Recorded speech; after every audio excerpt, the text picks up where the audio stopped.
रामनगर का सरकारी अस्पताल जल्द होगा पीपीपी मोड से बाहर। रामनगर पहुंचे प्रदेश के स्वास्थ्य मंत्री डॉक्टर धन सिंह रावत और सांसद अनिल बलूनी का कार्यकर्ताओं ने किया जोरदार स्वागत। रविवार को प्रदेश के स्वास्थ्य मंत्री डॉक्टर धन सिंह रावत और पौड़ी लोकसभा क्षेत्र के नवनिर्वाचित सांसद अनिल बलूनी के चुनाव जीतने के बाद प्रथम बार रामनगर आगमन पर रामनगर विधायक दीवान सिंह बिष्ट के अलावा भारी संख्या में मौजूद कार्यकर्ताओं ने उनका जोरदार स्वागत किया। तो वहीं सम्मान समारोह कार्यक्रम के द्वारा सांसद अनिल बलूनी ने सभी का आभार व्यक्त किया। इस दौरान स्वास्थ्य मंत्री डॉक्टर धन सिंह रावत ने कहा कि प्रदेश में स्वास्थ्य सुविधाएं बेहतर बनाने को लेकर सरकार पूरी तरह प्रयासरत है। उन्होंने कहा कि सरकार ने जल्द ही सरकारी अस्पतालों में डॉक्टरों और अन्य स्टाफ की तैनाती के लिए भर्ती प्रक्रिया शुरू कर दी है। उन्होंने कहा कि सरकार ने प्रदेश के कुछ सरकारी अस्पतालों में मरीजों को बेहतर सुविधाएं देने को लेकर कुछ अस्पतालों को पीपीपी मोड पर दिया था, जिसमें रामनगर का सरकारी अस्पताल भी शामिल था। उन्होंने कहा कि वो जब भी रामनगर आए तभी लोगों ने पीपीपी मोड पर संचालित अस्पताल की व्यवस्थाओं के खिलाफ नाराजगी व्यक्त की। उन्होंने कहा कि अब सरकार ने फैसला लिया है कि पीपीपी मोड पर संचालित सभी अस्पतालों को सरकार वापस लेकर अपने संरक्षण में चलाएगी और अस्पतालों में पर्याप्त संसाधन जुटाने के साथ विशेषज्ञ चिकित्सकों की तैनाती भी की जाएगी। उन्होंने कहा कि जनता और जनप्रतिनिधि भी लगातार अस्पताल को पीपीपी मोड से हटाने की मांग कर रहे थे। कहा कि सितंबर तक इन अस्पतालों को सरकार खुद चलाएगी।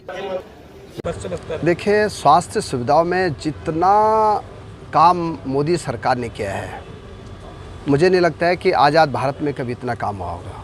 हर ज़िले में मेडिकल कॉलेज बन रहे हैं, हर डिस्ट्रिक्ट हॉस्पिटल को हम 100-100 करोड़ रुपए दे रहे हैं और अब उत्तराखंड में डॉक्टरों की कमी जो है बिल्कुल नहीं रहने वाली है। हर साल 750 डॉक्टर हमारे एमबीबीएस कर रहे हैं, जिनमें कि 500 डॉक्टरों को पहाड़ में नौकरी करनी होती है।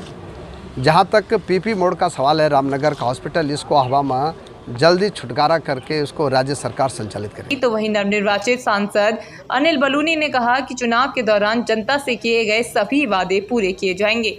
उन्होंने कहा कि हमने कहा था कि रामनगर को पूरे देश ही नहीं बल्कि विश्व की वन्य जीव पर्यटन की राजधानी बनाएंगे, उसको लेकर काम चल रहा है।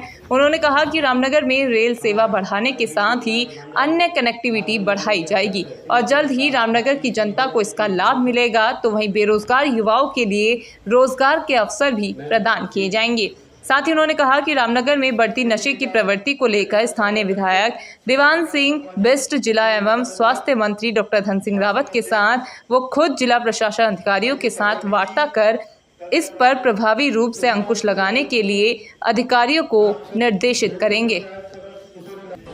देखिए, रामनगर में आज मैं आया हूँ। रामनगर के जो हमारे कार्यकर्ता हैं और रामनगर के जो हमारे नागरिक हैं, उन सबका धन्यवाद करने और सबको ये भी बताने आया हूँ कि जो जो चुनाव में हमने वादे किए थे वो हमारा संकल्प है।